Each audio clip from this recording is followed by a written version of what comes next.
2003 ஜான்ல MBBS முடிச்சுட்டு கிருஷ்ணகிரி மாவட்டத்துல தேன்கனிக்கோட்டை அப்படிங்கிற ஒரு தாலுக்குல இருக்கிற ஒரு கக்கதாசன் ஒரு சின்ன கிராமத்துல இருக்கிற அரசு ஆரம்ப சுகாதார நிலையத்துல மருத்துவ அதிகாரியா ஜாயின் பண்ணி அங்க இருக்கிற குவார்டர்ஸ் முன்னாடி யாருமே அங்க குவார்டர்ஸ்ல இருக்க மாட்டாங்க, பக்கத்துல டவுன்ல இருந்து வந்துட்டு போயிருப்பாங்க. எனக்கு அந்த டிராவல் டைம்லாம் மிச்சம் பண்ணணும் அப்படிங்கிறதுக்காக நான் ஏற்கனவே சொன்ன மாதிரி சிவில் சர்வீஸ் படிக்கிறப்ப ஒவ்வொரு மினிட்டுக்கு நம்ம ஷெடியூல் போடுவோம்ல, 5 மினிட்ஸ்க்கு ஒரு அந்த டிராவல் டைம்லாம் நம்ம சேவ் பண்ணணும். அங்கேயே தங்கி அதான் ப்ரிப்பேர் பண்ண ஆரம்பிச்சேன்.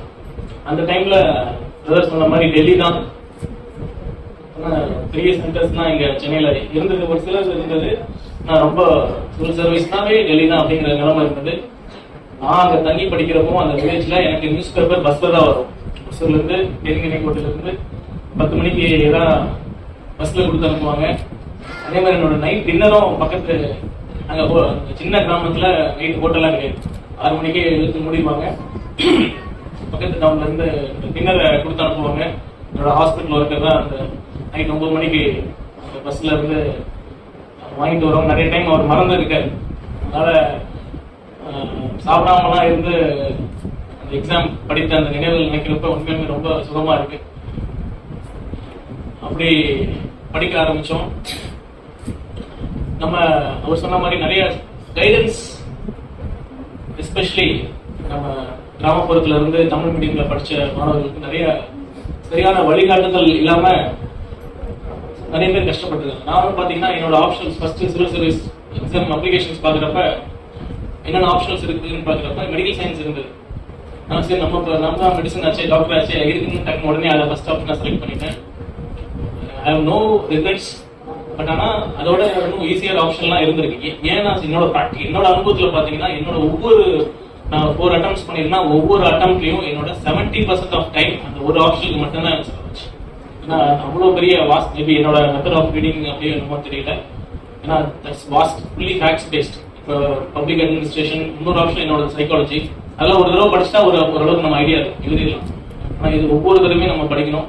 அந்த மாதிரி ஆப்ஷன் செலெக்ஷன்ல நமக்கான கைடன்ஸ் ரொம்ப அவசியம். அதே சொல்ல மாதிரி இன்னும் ஒவ்வொரு கட்டத்திலையும் நமக்கான கைடன்ஸ் ரொம்ப இம்பார்ட்டன்ட். எனக்கு ரொம்ப சந்தோஷமா இருக்கு, ஒரு மெச்சூர்டா ஒரு பேலன்ஸ்டான ஒரு டீச்சர் உங்களுக்கு எல்லாம் கிடைச்சிருக்காங்க. அவர் சொல்ற மாதிரி குழந்தைகள் தான் சொல்றாங்க, உண்மையுமே அவர் shows his involvement and education. அப்படி இருக்கிறப்ப இந்த ஒரு நல்ல ஒரு கைடன்ஸ் இருந்துட்டா யாராலையும் இந்த சிவில் சர்வீஸ் எக்ஸாம் கிளியர் பண்ண முடியும்.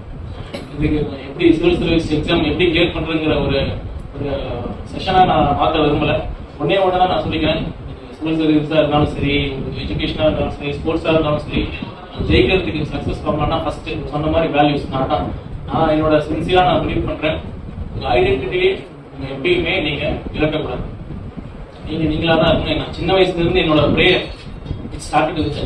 அது எப்படின்னு தெரியல, நான் என் ஐடென்டிட்டியை நான் இழக்க மாட்டேன். ஏன்னா ஸ்கூல்ல இருந்து நான் சேலத்துல படிச்சுட்டு சென்னை போனேன். சென்னை மெடிக்கல் காலேஜ் போறப்ப உங்களுக்கே தெரியும், பேரண்ட்ஸ்லாம் ஒரு இது இருக்கும், நல்லா ஸ்கூல் படிக்கிற வரைக்கும் நல்லா இருந்தா ஹாஸ்பிட்டல் போய் கெட்டு போயிட்டான் அப்படிங்கிற மாதிரிலாம் பேச்சுகள் வருவாங்க, பேச்சுலாம் இருக்கும். நான் எனக்குள்ள எழுந்த அதுதான் என்னுடைய அடையாளத்தை நான் இழக்கக்கூடாதுன்னு. அது நவ் ஐம் வெரி கான்ஃபிடென்ட். நான் முன்ன எப்படி இருக்கணும் அதே மாதிரி தான் இப்போ இருக்கேன். இப்போ எப்படி இருக்கணும் அதே மாதிரி தான் கண்டிப்பா எப்பவுமே இருக்காங்க. இந்த வேல்யூஸ், இந்த டிசிப்ளின் இருந்துட்டாலே நம்ம எல்லாத்துலயும் சாதிக்க முடியும். அப்புறம் அந்த பெர்சிவரன்ஸ் தான். கண்டிப்பா ஃபர்ஸ்ட் அட்டெம்ப்ட்ல சில பேருக்கு கிடைக்கலாம், ஏன்னா 2வது அட்டெம்ப்ட்ல கிடைக்கலாம், லாஸ்ட் அட்டெம்ப்ட்ல கிடைச்சி சக்சஸ்ஃபுல்லா ஆபீசர்ஸ் இருக்கு நிறைய பேர் இருக்காங்க, ரொம்ப நிறைய பேர் இருக்காங்க. அந்த மாதிரி உங்க இலக்கை நீங்க நிர்ணயிச்சிட்டீங்கன்னா கடினமான உழைப்பு, அப்புறம் பெர்சிவரன்ஸ். ஒரு ஃபெயிலியர் வந்துட்டாலும் துவண்டு போகாம திருப்பி வரணும். ஃபர்ஸ்ட் கான்ஃபிடென்ட்டா படிங்க. கண்டிப்பா தலைவர் சொல்ற மாதிரி கான்ஃபிடென்ட்டா இருங்க, நல்லதே நடக்கும்.